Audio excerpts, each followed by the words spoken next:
Good morning teachers. మళ్ళీ మనము పరీక్షా పై చర్చ.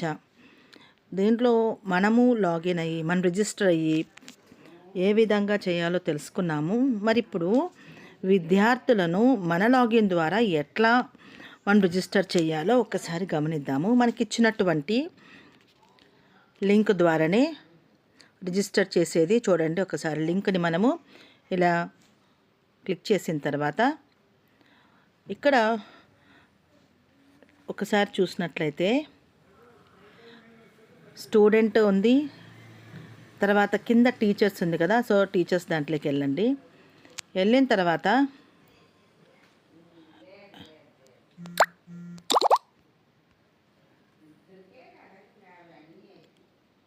జస్ట్ లాగిన్ అని మనం ప్రెస్ చేసిన వెంటనే మన యొక్క లాగిన్ యొక్క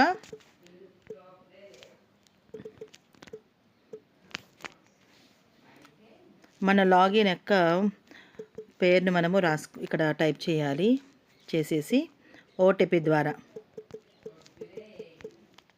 చేసి లాగిన్ విత్ ఓటీపీ. సో ఇక్కడ వచ్చేసి మనకి ఇక్కడ ఓటీపీ రాగానే సబ్మిట్ చేసి ఇక్కడ గమనించినట్లయితే మనము స్టూడెంట్స్ని ఏ విధంగా మనము చేయొచ్చు. Student participation through teacher login ఉంది కదా, అది క్లిక్ చేయాలి. ఇలా చేసిన వెంటనే చూడండి, ఆల్రెడీ నేను ఇక్కడ 2 పిల్లల్ని నేను రిజిస్టర్ చేశాను, ఇంకొకరిని రిజిస్టర్ చేయడానికి. సో పిల్లల యొక్క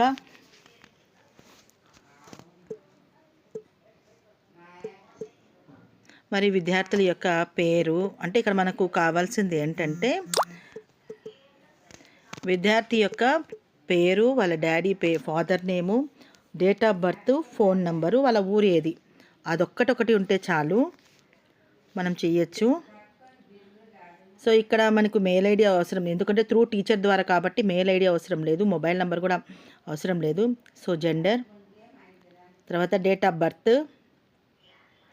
సో డేట్ ఆఫ్ బర్త్లో ఫస్ట్ మనం ఇయర్ని మనము సెలెక్ట్ చేసుకోవాలి, తర్వాత మంత్ని సెలెక్ట్ చేసుకోవాలి, తర్వాత డేట్ చేసిన తర్వాత ఆ అమ్మాయి ఏ క్లాసు, తర్వాత వాళ్ళ ఫాదర్ నేము. అంటే మనము ఇక్కడ చూసుకున్నట్లయితే విద్యార్థి యొక్క డీటెయిల్స్ అన్నీ మనం ఆల్రెడీ కిందవన్నీ మనకి అవసరం లేదన్నమాట. అంటే ఏంటి, ఫస్ట్ స్టూడెంట్ని చేసేటప్పుడు మాత్రమే మనము స్కూల్ డీటెయిల్స్ అన్నీ టైప్ చేయాల్సి వస్తుంది, రెండోసారికి ఏం అవసరం లేదు. ఇక్కడ ఆ విద్యార్థికి సంబంధించినటువంటి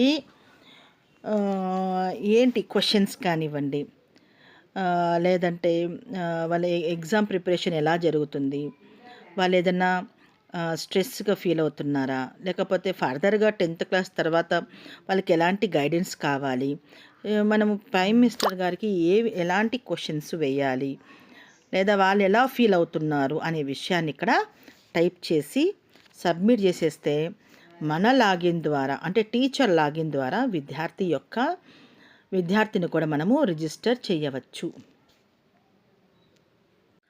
రెండో విద్యార్థిని యాడ్ చేసేటప్పుడు మళ్ళీ మనం లాగిన్ అదంతా అవసరం లేదు. జస్ట్ కింద వచ్చేసి చూడండి, you have successfully submitted your participation and పరీక్షా పే చర్చ 2026 అన్నాక యాడ్ మోర్ అని ఉంది కదా, ఇక్కడ మనం క్లిక్ చేసి మనం ఇంకొక విద్యార్థిని కూడా మనం వెంటనే ఇలా యాడ్ చేసుకుంటూ పోవచ్చు అన్నమాట.